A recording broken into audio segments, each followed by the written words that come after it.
Um novo apagão atingiu hoje a Venezuela, incluindo a capital Caracas. Parte do país está às escuras há mais de 48 horas e há relatos de dezenas de mortos nos hospitais. Apesar do blackout, uma multidão foi às ruas em mobilizações contra e a favor do governo. A manifestação contra o regime de Nicolás Maduro estava marcada para as 10 da manhã, no centro de Caracas, a capital. Quando o autoproclamado presidente interino da Venezuela apareceu, teve que falar por um megafone. Foi difícil ouvir, mas assim mesmo a multidão acompanhou o discurso. Guaidó convocou mais uma manifestação, que ele chamou de mobilização nacional, pedindo que toda a população do país se desloque até Caracas, em data a ser anunciada. Nas redes sociais, os apoiadores dele escreveram: "Chega de marchas, Guaidó, chame os fuzileiros navais americanos." Muitos venezuelanos querem que Guaidó peça intervenção militar no país, invocando o artigo 187 da Constituição venezuelana, que permite à Assembleia Nacional solicitar ajuda armada estrangeira. Mas os principais países vizinhos, Brasil e Colômbia, e os Estados Unidos, preferem uma solução pacífica. Guaidó diz que só usará o artigo 187 quando for o momento apropriado. Houve também marcha a favor do governo, convocada pelo próprio Maduro, chamada de Dia do Anti-Imperialismo Bolivariano. Maduro lançou uma nova palavra de ordem: amor e resistência vencendo a ingerência. Amor e resistência vencendo a ingerência. Ele chamou o apagão de o maior ataque imperialista dos últimos 200 anos contra a Venezuela e chamou Juan Guaidó de palhaço.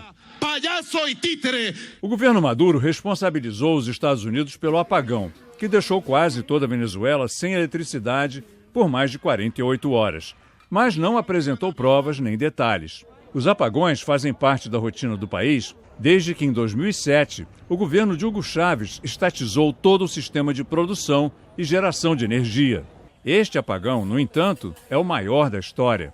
O fornecimento de energia voltou a alguns lugares no sábado de manhã, mas foi por pouco tempo. O governo não dá informações nem previsão de quando vai normalizar o fornecimento.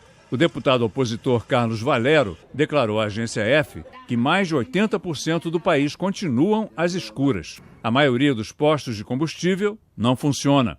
Ônibus e metrôs estão parados. O tráfego aéreo no país totalmente paralisado. E há relatos de pessoas dormindo nos aeroportos há 2 noites. A situação nos hospitais é caótica, com dezenas de mortes.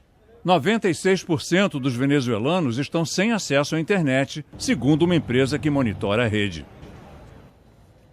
O vice-presidente da Venezuela, Diosdado Cabello, disse que apenas 6 dos 23 estados continuam sem energia. E a crise na Venezuela vai ser um dos assuntos do primeiro encontro do presidente Jair Bolsonaro com o presidente dos Estados Unidos, Donald Trump. Bolsonaro vai ser recebido na Casa Branca no próximo dia 19. Em comunicado oficial, o governo americano disse que, além da situação da Venezuela, os dois presidentes vão tratar de políticas comerciais, combate ao crime e cooperação na área da defesa. Novas imagens feitas por satélite mostram uma grande atividade num centro de lançamento de mísseis na Coreia do Norte.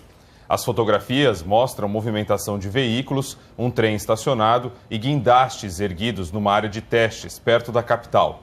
O local foi usado para construir o primeiro míssil com capacidade para alcançar o território americano. Especialistas acreditam que o regime de Kim Jong-un esteja se preparando para lançar apenas um novo satélite. Mas dizem que a retomada da atividade no centro pode ser uma tentativa de pressionar os Estados Unidos a retomar o diálogo, depois do fracasso das negociações com o presidente Donald Trump no mês passado.